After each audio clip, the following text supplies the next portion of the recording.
મહીસાગર જિલ્લામાં કમળાના વધતા કેસો વચ્ચે જિલ્લા કલેક્ટરે બાલાસિનોર રેફરલ હોસ્પિટલની લીધી આકસ્મિક મુલાકાત। આરોગ્ય અધિકારીઓને જરૂરી સૂચનાઓ અપાઈ। મહીસાગર જિલ્લામાં છેલ્લા કેટલાય સમયથી કમળાના કેસોમાં સતત વધારો જોવા મળી રહ્યો છે, જેના પગલે જિલ્લા વહીવટી તંત્ર દ્વારા આરોગ્ય વ્યવસ્થા પર વિશેષ ધ્યાન આપવામાં આવી રહ્યું છે।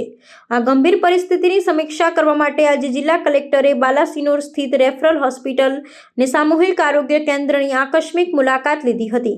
કલેક્ટર હોસ્પિટલના વિવિધ વિભાગોનું નિરીક્ષણ કરીને દર્દીઓને અપાતી સારવારની ગુણવત્તા ચકાસી હતી। કલેક્ટરે મુલાકાત દરમિયાન હોસ્પિટલના તબીબી અને વહીવટી અધિકારીઓ સાથે બેઠક યોજી હતી અને કમળાના વધતા કેસોને અંકુશમાં લેવા માટે જરૂરી સૂચનાઓ આપી હતી।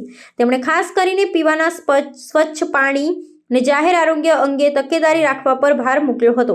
આ ઉપરાંત આરોગ્ય કેન્દ્રમાં દવાઓનો પૂરતો જથ્થો ઉપલબ્ધ છે કે કેમ તે અંગે પણ ખાતરી કરી હતી અને સારવારની પ્રક્રિયાને વધુ ઝડપી તથા અસરકારક બનાવવા પર ધ્યાન કેન્દ્રિત કરવા જણાવ્યું હતું। કલેક્ટરની આ મુલાકાતનો હેતુ જિલ્લામાં આરોગ્ય સેવાઓની કાર્યક્ષમતા વધારવાનો અને રોગચાળા જેવી પરિસ્થિતિને નિયંત્રણમાં લેવાનો હતો। વહીવટીતંત્ર દ્વારા કમળાના કેસોના મૂળ કારણને શોધી પાણીજન્ય રોગચાળો ન ફેલાતો અટકાવવા માટે તાત્કાલિક પગલાં લેવા અને ગ્રામ્ય સ્તરે જનજાગૃતિ અભિયાન ચલાવવા માટે અધિકારીઓને કડક આદેશ આપવામાં આવ્યા છે।